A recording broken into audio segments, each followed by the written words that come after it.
ጤና ይስጥልኝ። ይህ ባና ሚዲያ ነው። ከባና ሚዲያ ለዛሬ ያዝናቸው ዘገባዎች አሁን ማስደመጥ ጀመርን። አበይት ነጥቦቹን በቅድሚያ በቆቦ ግንባር ለ30 ደቂቃ በዘለቀው ጦርነት ጉዳት መድረሱንና የቆቦ አላማጣ መስመር ተዘግቶ እንደነበር ታውቋል። ህወሓት ከፌዴራል መንግስት ጋር በኬንያ ለመደራደር ቀጠሮ መያዛቸውን ተሰምቷል። በቀዳሚነት እናቀርብላችኋለን። የጸረ አብይ አገዛዝ ጽምዶ በሚል የተጀመረውና አሁን ላይ የጥምረቱ ኃይሎች በሚል ስያሜ እንዲጠሩ ስምምነት ላይ የደረሱን ኃይሎች የጥምረቱ መሪ መረጡ። የጥምረቱ የአመራሮች ዝርዝር ይፋ ሆኗል። እናስደምጣችኋለን።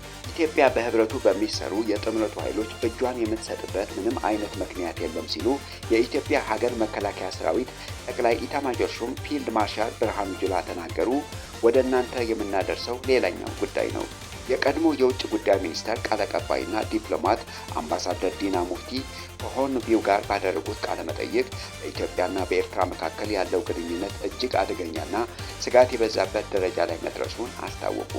የአስመራ መንግስት ለመቀየር እንገደዳለን ሲሉም ተደምጠዋል። በዝርዝር ይዘነዋል። የሱዳን ጦር የፈጣን ድጋፍ ኃይል RSF ይጠቀምበት የነበረውና በቻይና የተሰራ ዘመናዊ FH-95 ሰው አልባ አውሮፕላን ድሮን በሰሜን ኮርዶፋን ጀብራል አልሼክ አካባቢ መቶ መጣሉን አስታውቋል። የሚሉ ሌሎች ዜናዎች ይዘናል። አብራችሁን ቆዩ።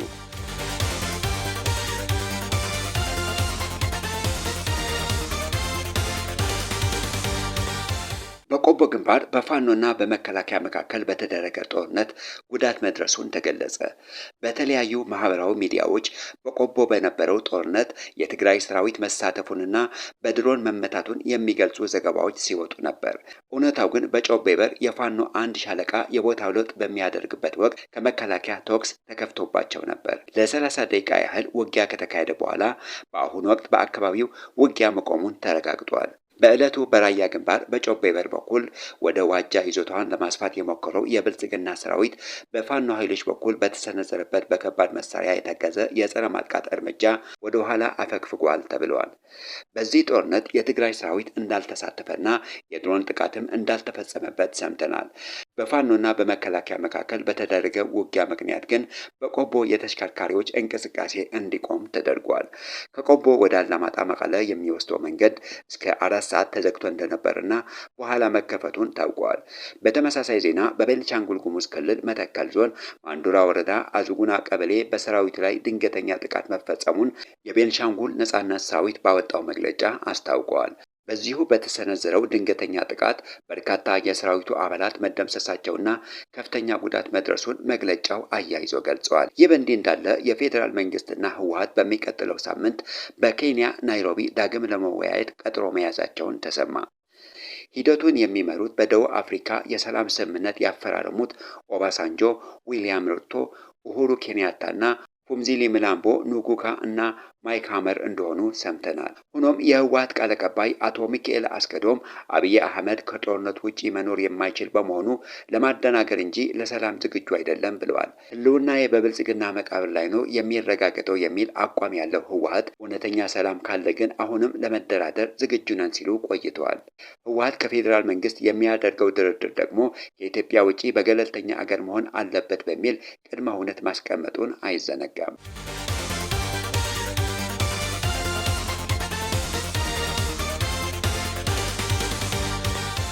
የጸረ አብይ አገዛዝ ጽምዶ በሚል የተጀመረውና አሁን ላይ የጥምረቱ ኃይሎች በሚል ስያሜ እንዲጠሩ ስምምነት ላይ የደረሱ ኃይሎች የጥምረቱ መሪ መረጡ። የትግራይ ሰራዊት TDF፣ ፋኖ፣ የአፋር ኡጉግሞና የኦሮሚያ ኦላ ያካተተ ሲሆን በቅርቡ ደግሞ የሶማሊያ ነጻ አውጪ ግንባር በኬንያ በተደረገው ስብሰባ ወደ ጥምረቱ በይፋ መቀላቀሉን አስታውቀዋል። ከሀገር ውስጥ ኃይሎች በተጨማሪ የኤርትራ የሱዳንና የግብጽ መንግስታት እንዳሉበትም በተደጋጋሚ ሲገለጽ ቆይቷል። ይህ ጥምረት የጥምረቱ ኃይሎች በሚል ስያሜ እየተጠራ እንዲቀጥልና በኢትዮጵያ የሽግግር መንግስት እንዲቋቋም ስምምነት ላይ መድረሱን የተገኘው መረጃ ያመለክታል። በዚህም መሰረት የፋኖ ሊቀመንበር ዘመነ ካሴ ከፍተኛ አዛዥ፣ ዶክተር ደብረጽዮን ገብረ ሚካኤል ጸሐፊ፣ የኦነግ መሪ ኩምሳ ደሪባ ጃልመሮን ምክትል አዛዥ፣ ጀነራል ፍስሐ ማንጁስ ወታደራዊ አዛዥ እንዲሁም ጀነራል ተፈራ ማሞ የምክትል ሰራዊት አዛዥ ሆነው መመረጣቸውና በቅርብ ጊዜ ውስጥ በይፋ መግለጫ እንደሚሰጡ ይነገራል። በጸረ ብልጽግና የተቋቋመው ይህ ወታደራዊ ጥምረት ከዚህ በፊት ጽምዶ የሚለውን ስያሜ ወደ የጥምረቱ ኃይሎች በመቀየር ሁሉንም የታጠቁ ኃይሎች ያሳተፈ የሽግግር መንግስት እንደሚያቆም ተገልጿል። ሆኖም እነዚህ ኃይሎች በአንድ ግንባር ተሰልፈው ነው ጥቃቱ የሚከፍቱት ወይስ በተለያየ አቅጣጫዎች የሚለው እስካሁን ግልጽ እንዳልሆነ ይነገራል። አብይ አህመድ የሚመራውን የብልጽግና አገዛዝ ከስልጣን ለማስወገድ ብቸኛው መፍትሄ ወታደራዊ እርምጃ ነው ወደሚለው መደምደሚያ ላይ መደረሱን ሰምተናል።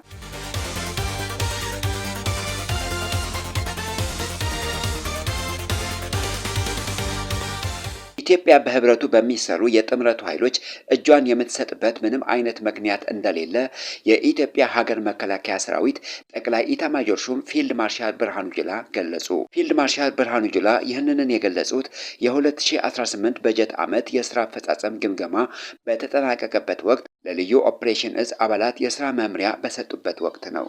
ሀገሪቱ በለውጥ ሂደት ላይ በነበረችበት ወቅት ባንዳዎች ባደረሱት ጥቃት ፈተና ገጥሟት እንደነበር ያሳሰቡት ኢታማዦር ሹሙ የመከላከያ የልዩ ኦፕሬሽን እዝ የሰው አልባ አውሮፕላኖችን፣ ድሮንና የምድር ኃይልን በማቀናጀት የጦርነትን አካሄድ በመቀየሩ ማርሽ ቀያሪ የሚል ስያሜ ማግኘቱንና ሀገር የማዳን ትልቅ ተጋድሎ መፈጸሙን ገልጸዋል። አክሎም ኤርትራ ከጥንት ጀምሮ ኢትዮጵያን የባህር በር ለማሳጣት ከታሪካዊ ጠላቶች ጋር በመቀናጀት ሲሰራ የቆየ ኃይል መሆኑን አስረድተዋል። በቆቦ ማርኮ ለጀነራል ማዕረግ ያደረሳቸው ህወሓትም የሀገር ብሔራዊ ጥቅም አሳልፎ የሸጠ ለ27 ዓመታት በስልጣን ላይ እያለ ሀገሪቱን የባህር በር እንድታጣ ያደረገና በሰራዊቱ ላይ ጥቃት የፈጸመ ኃይል እንደሆነ ጠቅሰዋል።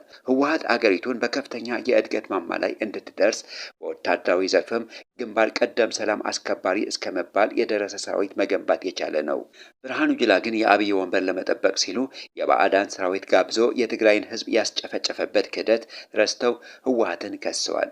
ህወሓት ቀድሞ የፕሪቶሪያውን ስምምነት እንዳፈረሰውና መከላከያ ትግራይ ላይ ጦርነት ለመክፈት በቂ ምክንያት እንዳለው ተናግረዋል። ራሳቸው ግን ስምምነቱ የማይፈቅደው ትግራይን ለመውጋት ሚሊዮን ብር መድበው የሐራ መሬት፣ የተከዘ ዘብና የህጉን በዳር ዘብ የሚሉ ህገወጥ ታጣቂዎችን እያሰለጠኑ መሆናቸውን ግን አልተናገሩም። የትግራይ ሰራዊት ዘላቂ ሰላም እንዲመጣ በሚል ከቀላል እስከ ከባድ መሳሪያዎቹ ቢያስረክብም እነ ብርሃኑ ጁላ ግን በቲዲኤፍ ትጥቅ ሌሎች ህገወጥ ታጣቂዎች ነበር የሚያሰለጥኑት። ይህንን ጥፋት ልብ ያላሉት ፊልድ ማርሻል ብርሃኑ ጁላ ህወሓትና ሻዕቢያ ከታሪካዊ ጠላቶች ጋር በመሰለፍ የጥምረቱ ኃይሎች በመፍጠር ኢትዮጵያን ለማዳከም እየሰሩ እንደሚገኙ ተናግረዋል። ከሻዕቢያ ጋር ጽምዶ ብሎ ቦርደር ሰብሮ መሄድ እኮ ጸረ ህገ መንግስት ነው። ተፈናቃይ አለቅም እኔን ተሸክሞ ካልገባ ማለት እኮ ጸረ ህገ መንግስት ነው። ጸረ ፕሪቶሪያ ነው። ኃይል ማሰልጠን እኮ ጸረ ፕሪቶሪያ ነው። ዲዲአር ወጣ ወታደር መመለስ እኮ ጸረ ፕሪቶሪያ ነው። ፋኖ ጥይትና እቅድ ሰጥተህ ኢትዮጵያን እንዲበጠብጥ አማራ ክልል እንዲበጠበጥ መላክ እኮ ነው ጸረ ፕሪቶሪያ ነው። ይሄ ሁሉ ግን እያየን ነው። ወደ ጦርነት ያልገባ ነው ዳግም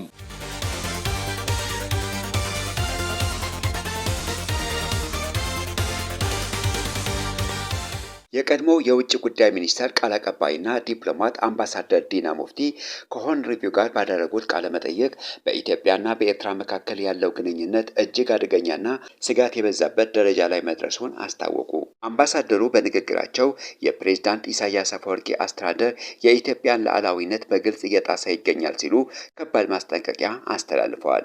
የኤርትራ ሰራዊት በጠቅላይ ሚኒስትር አብይ አህመድ ጥሪ አጋሪነት ወደ ትግራይ ክልል ገብቶ በንጹሃን ላይ ጥቃት ሲፈጽም ምንም አይነት የኤርትራ ሰራዊት በኢትዮጵያ ምድር የለም በማለት በይፋ ሲናገሩ የነበሩ አምባሳደሩ አሁን ላይ የኤርትራ ሰራዊት ከነሙሉ መካናይዝ ኃይሉ ወደ ትግራይ ገብቷል ብለዋል። አምባሳደር ዲና እንደሚሉት ከሆነ በሁለቱ ሀገራት መካከል ያለው ድንበር ዓለም አቀፍ ድንበርነቱን እየደበዘዘ መጥተዋል። በአሁኑ ወቅት የኤርትራ ወታደራዊ ኃይሎችና ከባድ መሳሪያዎች በከፍተኛ መጠን ወደ ትግራይ ክልል እየገቡ መሆናቸውን ጠቁመዋል። በትግራይ ጦርነት ወቅት በኤርትራ ሰራዊት የተፈጸሙ አሰቃቂ የህዝብ ሰቆቃ የካዱት አምባሳደሩ አሁን ላይ የትግራይ ህዝብ ተቆርቋሪ በመምሰል አሁን ላይ የኤርትራ ሰራዊት ወደ ትግራይ መግባት የሀገሪቱን ደህንነትና ሉዓላዊነት በቀጥታ የሚጋፋ ነው ብለዋል። በተጨማሪም የኢሳያስ አፈወርቂ አስተዳደር ከህወሓትና ከፋኖ አካላት ጋር በመቀናጀት ጥምረት የተሰኘ ጸረ ኢትዮጵያ ህብረት በመፍጠር ኢትዮጵያን ከበስተጀርባ የማዳከምና የውክልና ጦርነት እያካሄደ ይገኛል ሲሉ ከሰዋል። ይህ የኤርትራ ድርጊት በዓለም አቀፍ ህግ መሰረት ግልጽ የወረራ ድርጊት እንደሆነ ያብራሩት ዲፕሎማቱ ኢትዮጵያን ራሷን የመከላከል ህጋዊና ተፈጥሯዊ መብት እንዳላት አስምረውበታል። በተለይም ጥምረቱ በራያና በአላማጣ አቅጣጫ ወታደራዊ ጥቃት ለመክፈት የሚያደርገውን ዝግጅት ከተባባሰ ኢትዮጵያ ሀገራዊ ደህንነቷን ለማስከበር ሲባል ጠንካራ የመከላከል ምላሽ ለመስጠት እንደምትገደድና ይህም አስፈላጊ ከሆነ የአስመራውን ስርዓት እስከ መቀየር የሚደርስ እርምጃን ሊጨምር እንደሚችል አጽንኦት ሰጥተው ተናግረዋል። ኢትዮጵያ ላለፉት 2 ዓመታት ያሳየችው ከፍተኛ ትዕግስት ለሰላምና ለታላላቅ የኢኮኖሚ ልማቶች ቅድሚያ የመስጠት ስልታዊ ውሳኔ እንደነበር የገለጹት አምባሳደሩ የውጭ ጉዳይ ሚኒስትር ዶክተር ጌዲዮን ጢሞቴዎስ ለኤርትራ አቻቸው የላኩት የሰላም ውይይት ጥሪ ደብዳቤ እስካሁን ምላሽ አላገኘም ብለዋል። የኢትዮጵያ ሕዝብና መንግስት ትዕግስት ግን ወሰን የለውም ሲሉ አክለዋል። ይህን ያየ ጠላት መጠንቀቅ አለበት። ይህን አየኸው ወሳኝ ናቸው።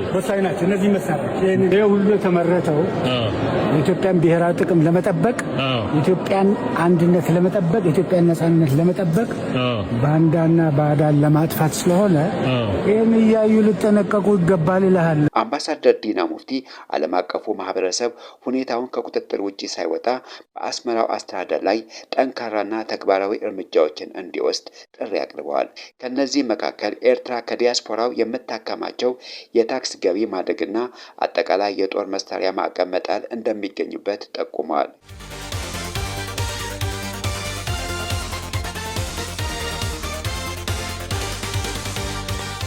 የሱዳን ጦር የፈጣን ድጋፍ ኃይል RSF ይጠቀምበት የነበረውና በቻይና የተሰራ ዘመናዊ FH-95 ሰው አልባ አውሮፕላን ድሮን በሰሜን ኮርዶፋን ጀብራል አልሼክ አካባቢ መጥቶ መጣሉን አስታውቀዋል። ድሮኑ በተተኮሰበት ወቅት የተቀረጸውን ተንቀሳቃሽ ምስል ሱዳኒዝ ኤኮ የተባለው የመገናኛ ብዙሃን አግኝቶ ይፋ አድርጎታል። ይህ FH-95 የተባለው የቻይና ድሮን የደህንነት መረጃዎችን ለመሰብሰብ፣ ቅኝት ለማድረግ፣ የኤሌክትሮኒክስ ውጊያ ለማካሄድና በትክክለኛ ኢላማ ላይ ጥቃት ለመሰንዘር የሚያስችል የላቀ ቴክኖሎጂ ያለው ነው። ድሮኑ እስከ 1 ቶን የሚደርስ የመነሻ ክብደት ያለው ሲሆን እስከ 250 ኪሎ ግራም የሚከብድ ጭነት ተሸክሞ እስከ 42000 ጫማ ከፍታ በመብረር ላይ ለ24 ሰዓታት በአየር ላይ መቆየት እንደሚችል ተገልጿል። የዚህ አይነት ዘመናዊ መሳሪያ በግንባር ላይ መታየት ለፈጣን ድጋፍ ኃይሉ ጦር መሳሪያና የሎጂስቲክስ ድጋፍ የሚያደርጉ የውጭ ሀገራት በተለይም ከተባበሩት አረብ ኤሚሬትስ የሚቀርበውን ድጋፍ ሚና ላይ ትኩረት እንዲያርፍ አድርጓል። ድርጊቱ የተፈጸመው የሱዳን ጦር በቅርቡ ጀብራል አልሼክ ባራንና እምሰያላን ከአመፀኞች ባወጣበት ስልታዊ ቦታ ላይ መሆኑ የRSF ታጣቂዎች በዳርፉርና በካርቱም መካከል ያደረጉትን የእንቅስቃሴ መስመር ለማስተጓጎል ትልቅ አስተዋጽኦ አበርክቷል። በሌላ በኩል የሱዳን ጦር አዛዥና የሱዳን ሉዓላዊ ምክር ቤት መሪ ጀነራል አብዱል ፈታህ አልቡርሃን አጠቃላይ ሀገራዊ ውይይት በሱዳን ግዛት ውስጥ ብቻ እንደሚካሄድና ለዚህም አስፈላጊውን የህግና የደህንነት ዋስትና እንደሚሰጥ አስታውቀዋል። ቡርሃን እንደገለጹት ውይይቱ በጥቂት ወገኖች መካከል ብቻ የተገደበ ሳይሆን ህዝብ ያለምንም ፍርሃትና ገደብ ሀሳቡ የሚያንጸባርቅበት ግልጽና ክፍት መድረክ መሆን አለበት።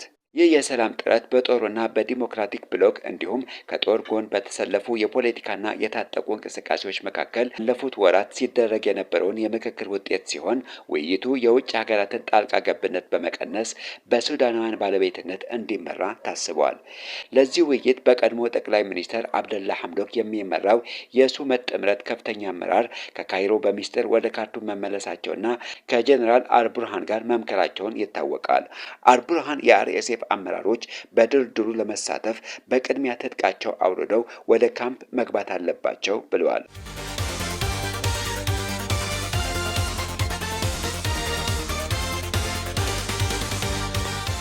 Pretty soon I'll be declaring the Hormuz Strait a territory of the United States.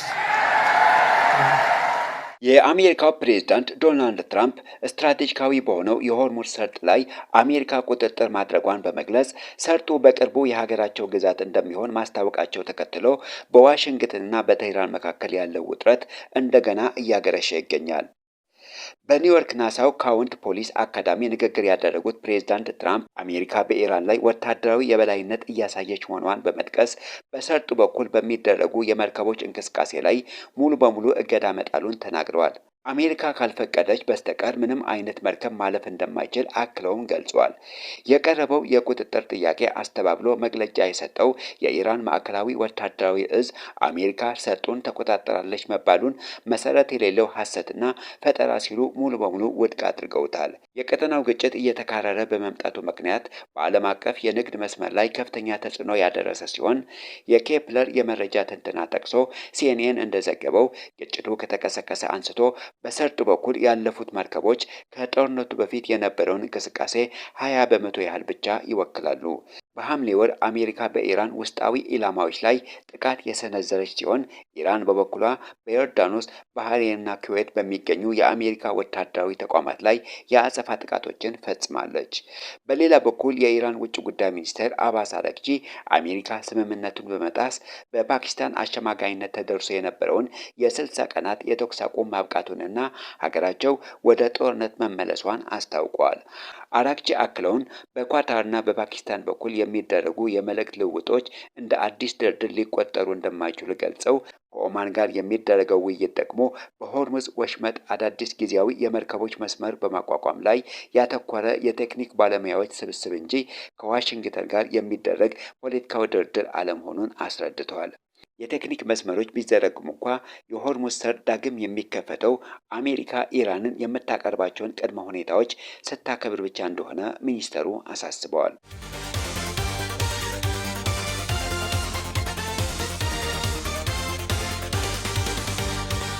የተከበራችሁ የባና ሚዲያ ተከታታዮች ለዛሬ ያዝናቸው ዜናዎች እነዚህን ይመስሉ ነበር።